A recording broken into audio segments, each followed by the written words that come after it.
What is up, guys and gals? Welcome back to the channel. Thank you guys for joining me today for another PSA returns video. So today I'm going to go over two PSA submissions that have returned. I sent off two submissions, one of 9 and the other of 12 to PSA for regular service level. So I'll get into the grades in a little bit, but I'll tell you a little bit about why I broke this up and why I sent these off to PSA different, because these cards were part of other submissions that I broke off and sent off separately. So the reason for that, I'll go ahead and show these here, is that, or better yet, it'll be easier to explain it with an example. So I bought 76 Japanese Gym Series and various Wizards of the Coast Holos. That cost me around $2,000. I sold about 20 of them raw, ungraded, because they were really off center or kind of damaged, and I got $200 to $300 back. But with this lot over here, I'll go ahead and go over the Japanese ones. I sent those off at $50 a card, and I sent off 9 here, and I have 49 or 50 at PSA. So those in bulk are going to cost me about $500. These 9 here cost me $400 and $50 a card, 450, yeah, around $450 for this right here. And so with the grades in just these and the cards that I sold previously raw, I will be able to recoup the cost of the cards that I bought. So I'll show you here, and let's go ahead and get in just straight away to the 10s. So out of this submission, I was lucky, and I ended up getting 4 PSA 10s from the 9 Japanese holos that I sent. Really great condition, and I paid about $20 something a card. So first 10 here is a Rockets Mewtwo, a little darker here. See if I can change up this lighting here a little bit. Yeah, I don't really have a light per se for oh man, I gotta get some equipment. That's one of the things I'm working on, is buying some new equipment so that I can record and update the garage into a storage work area. But yeah, so this got a PSA 10. This is somewhere around $400 to $600. I really don't know. I've seen Z and G sell quite a few, and it's hard to tell where the prices are with these, honestly. Prices fluctuate everywhere. Here is another amazing card, Blaine's Moltres, and actually I'll show this one as well. I had some issues with it because they decided to call it Gurren City Deck. I don't actually know the difference between the two. I honestly can't tell you why one is the deck variant and one is not. PSA seems to think there is. I don't remember if there was a theme deck in Japan. I don't really collect theme decks, so I don't know. But one got a 10, one got a 9. I believe this one had some surface scratches on it. But other than that, I mean, I really can't complain with that one. But this one just... oh man, I've graded this before in English, PSA 10, first edition. It's just a fantastic card. And so with that card, I also got a Erica's Venusaur, which I think is, a nice swirl right there. Right there, hiding right behind his little flower. So overall, really great condition. This one I think is about, again, around the $500 mark. And then the last card that got a 10 is this amazing Blaine's Moltres right here. Just the hollow pattern you can see right there. I don't think there's any swirls with it, but with these 4 cards here, that equals $2,000, give or take, with these 4 cards. So if I take that plus the cards that I sold earlier and maybe 1 or 2 of these other cards that got PSA 9, unfortunately, the banned artwork from Sabrina's Gengar got PSA 9, a little too off-center from top to bottom. I may resend it. I'm going to try to scan it and look at the dots and see if the card still fits within the 40-60 ratio that PSA allows for front centering. But yeah, even with a 9, these cards are still going to give me a small amount of profit.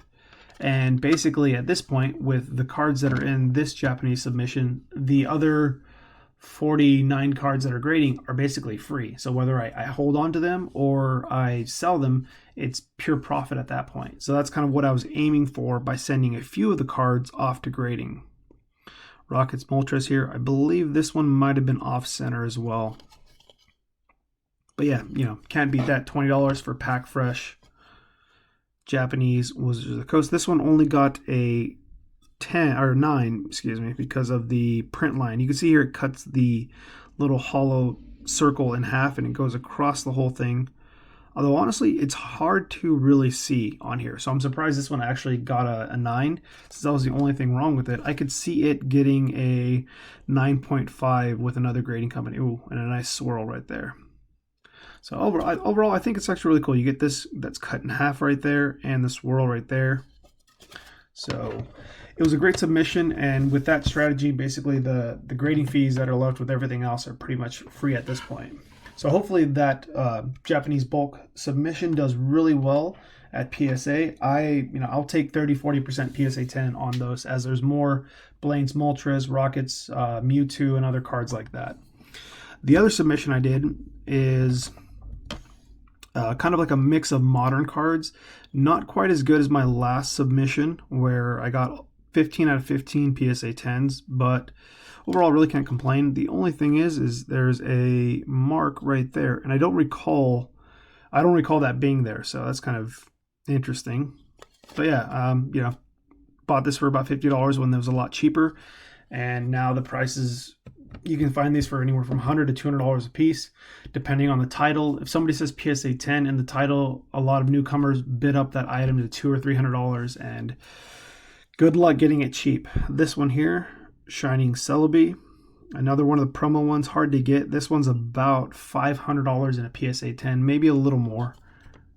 But yeah, kind of disappointed that I didn't get quite that as many 10s as I'd hoped on the Shining cards. The Rayquaza, I didn't see any issues with it. I honestly can't tell what's wrong with it. Really strong overall. But yeah, I think I may resubmit the Shining Rayquaza and I think this Lugia. I couldn't find what was wrong with this one. If you know about Shining Lugia from the Shining Collection box, the difficult thing about it is that the centering is one of the biggest things about it. Is that I've seen some that, actually, I wouldn't say the centering is particularly an issue. It is an issue, but the difference between the back over here is the Shining Lugias on the promo cards have more of a curled lip. So it sort of curves up this way.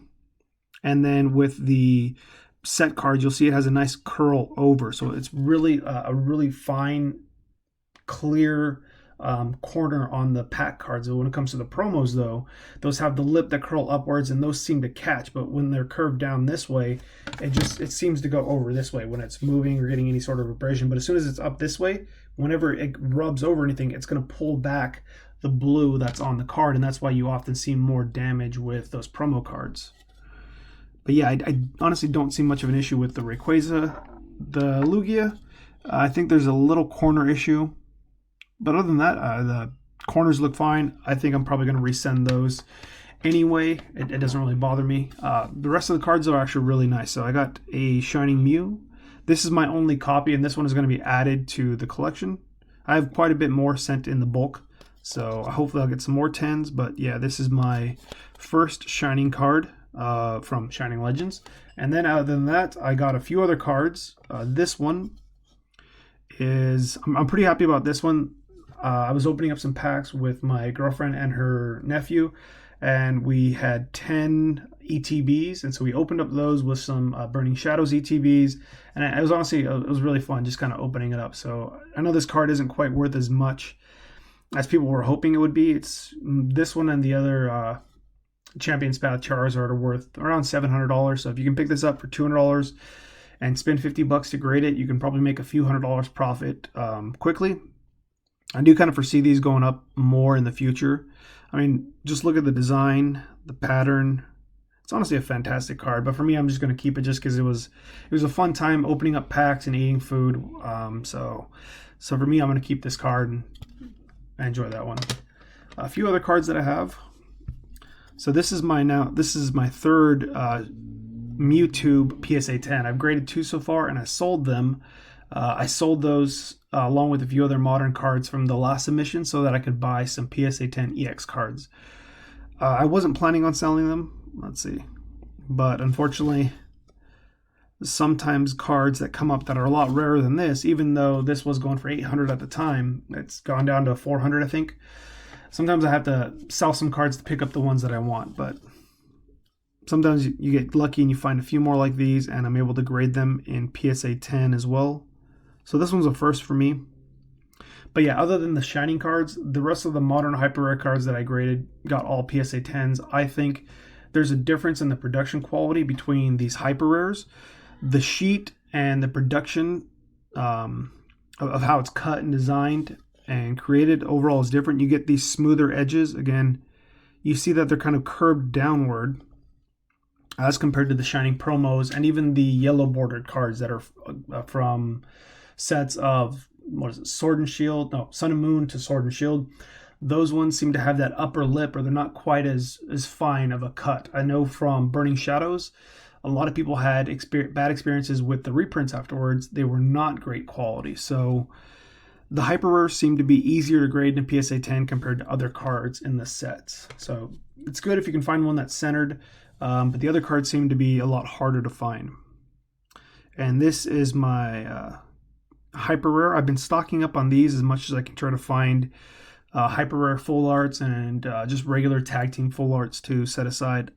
This is something that was new with Pokemon, just the design of the tag team. I honestly really love it. I mean, you got the Tyranitar, especially the alternate art. As of this recording, I think the Battle Styles one had already come out, so you can see Tyranitar's alternate art. I think a lot of people are going to be interested in those. I love the art, I love the style, the pattern of it, and I think it's going to be something that's probably going to hold a good amount of value in the long term. But yeah, these are something new, and I don't know if they're going to do this again.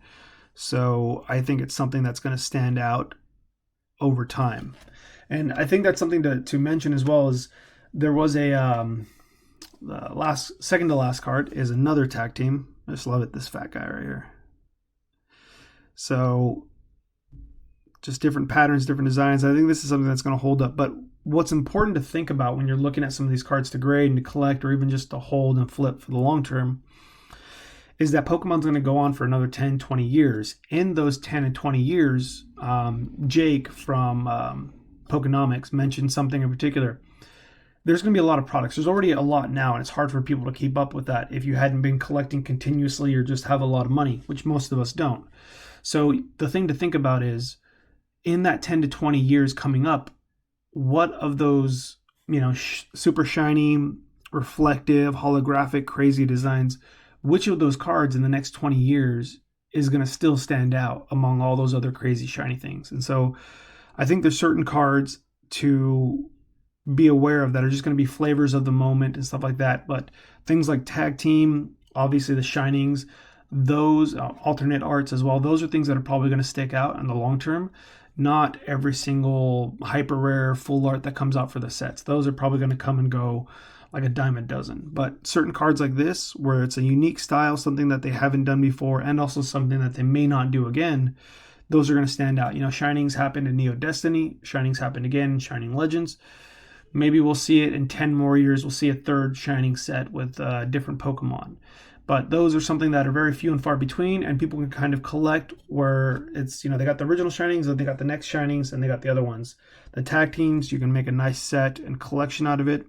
And it's something that I think in the long term is going to stand out among all the other modern cards that are going to come out. So last but not least was something I was definitely surprised about. I paid $800 for the card raw.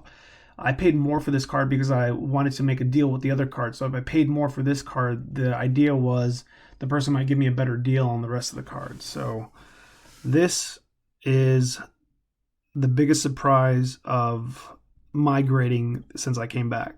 So this is a first edition thick stamp. I don't know if you can see that right there. See how it's a little fatter, just like this mouse, nice and thick. So this was a surprise. I thought because of the centering, but I guess in the case it doesn't quite look so bad. And the back is really nice. So I paid $800, cards worth somewhere between $1,500 to $2,500. Some of the Wizards of the Coast and base set prices have been fluctuating crazy, so this is a good surprise. It'll help pay for the rest of the fees in that submission, and all of this money is going towards more cards to either flip or buying cards for the collection. So thank you guys for watching. I do promise I will have some more videos up in a while. I'm trying to I'm trying to rebuy most of the cards that I need for my collection, and I've been doing so quietly. I've been trying not to make too many waves with what I've been doing. So once I get most of the cards I need for my collection, I have some deals that some very large deals and some very rare cards for set cards that I've been purchasing. So once most of that takes off, I will be planning to do a lot of videos and have a lot of content out there. And I think once I get closer towards finishing the EX series goal that I want to do a series with expected values, talk about design features, product from a particular set, and I'll go over it while also highlighting my complete EX sets as well. So that's something to stay tuned in the future. Just letting you guys know, being upfront, that I usually try not to talk about some of the deals that I'm doing publicly, just because you've seen how the full art waifu thing spikes stuff up, evolutions, some of these things that seem irrational to me, just prices going crazy. And so I've just decided to take a break for a while with the videos. I've been recording even though the videos haven't been uploading, but I've basically just been making moves quietly, trying not to hype things up to make it harder for myself, but also not to hype things up to tell people what to invest in. I kind of think, collect what you enjoy is definitely there, but I don't want to try to push people with my biases to suddenly invest in things or show things off that I have and make other people want to do in it to make my own stuff grow, or even just to gain an audience as well. I don't feel that's